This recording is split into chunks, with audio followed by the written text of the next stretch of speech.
খুবই সুন্দর একটা অঙ্ক, ঠিক আছে? এটা দেখে অনেকে হয়তো স্কিপ করে যাবে পরীক্ষার সময়। দেখো এই অঙ্কটা খুবই সোজা হবে, তুমি তাড়াতাড়ি করতে হবে। তার আগে আমি কি বললাম, তার আগে তোমাকে জানতে হবে যে এই অঙ্কটা করতে হয় কিভাবে, তবেই তো তুমি অঙ্কটা করতে পারবে। দেখো যত তুমি স্কোয়ার এবং কিউব মনে রাখবে তবেই তুমি এই অঙ্কটা করতে পারবে তাড়াতাড়ি, আর না হলে কিন্তু অঙ্কটা করতে হবে না। তুমি তাহলে সেকেন্ড অঙ্কটা করে দেবে। এবার কিভাবে অঙ্কটা করি দেখো, তোমাদেরকে আমি বলি। এখানে কি আছে, এখানে কিউব আছে। কিউব মানে কি আমরা জানি যে এই কার কিউব এটা, বলো তুমি কার কিউব? এটা হচ্ছিল 2 এর কিউব। তাহলে এটা কি 2 এর কিউব, কারণ কি 2 এর কিউব মানে কি 2 দুগুণ 4 আর 4 দুগুণ 8, তাহলে 2 কে 3 বার গুণ করলাম, তাহলে কি 2 এর কিউব হয়ে গেল।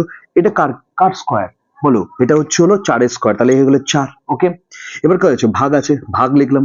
এবার তুমি আমাকে বলো যে এটা কার, এটা কার, এটা কার, ঠিক আছে? এটা হচ্ছে হলো 10-এর, তাহলে 10 10 100, আর এখানে 7 7 49। কারণ কি এখানে কি আছে, রুট আছে। রুট মানে কি আমরা স্কোয়ার করি। এবার তারপরে কি বলেছে, ইনটু এখানে এটা এটা কার কিউব বলো? এটা কার কিউব?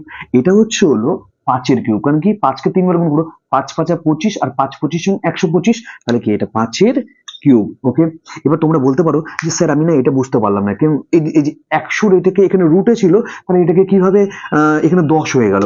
দেখো আমি একটা কথা বলে রাখি, যে 100 যখন রুটে থাকে তখন আমরা কি এটাকে এই রুটটাকে তোলার জন্য আমরা স্কোয়ার করি, মানে কি 10-এর স্কোয়ার করলাম, 10-এর স্কোয়ার করলাম, আর এখানে রুট থেকে গেল, ঠিক আছে? তাহলে 10-এর স্কোয়ার মানে কি 100, এই রুট আর স্কোয়ার করলে পারে যখনই এই দুটো মিলে এই স্কোয়ারটা এটাকে মুছে দেয়, তাহলে শুধু পড়ে থাকে কি 10, বুঝতে পেরেছো? তাই জন্য এখানে আমরা লিখলাম 10।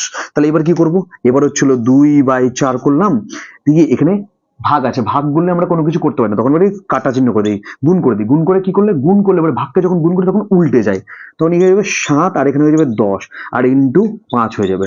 ওকে, তাহলে কি করব, কাটাকাটি করবো। এবার আমরা জানি কোনো সমান সমান নেই, কিছু নেই, তাহলে কাটাকাটি করলে এবারে কি, তাহলে কি এখানে দেখো 5 দুগুণ 10, 2 দিয়ে করলে 2 দুগুণ 4, তাহলে 4 7টা, এখানে 4 আর 7 আছে, তাহলে কি এবার হচ্ছে আমরা দেখবো, সরি 7/4 এখানে অ্যান্সার আছে নেই, তখন আমরা কি করব 7/4 কে আমরা ভাগ করব 7 দিয়ে, তাহলে কি 4 1 কে 4, তাহলে কত পড়ে দেখো 3, তাহলে 1/3/4 অ্যান্সার হয়ে যাবে 1/3/4। বুঝতে পেরেছো? আমি আশা করি তোমাদেরকে বুঝতে, এটা এটা যত তুমি প্র্যাকটিস করবে তত তুমি সেকেন্ড অঙ্কটা করে দিতে পারবে। ওকে,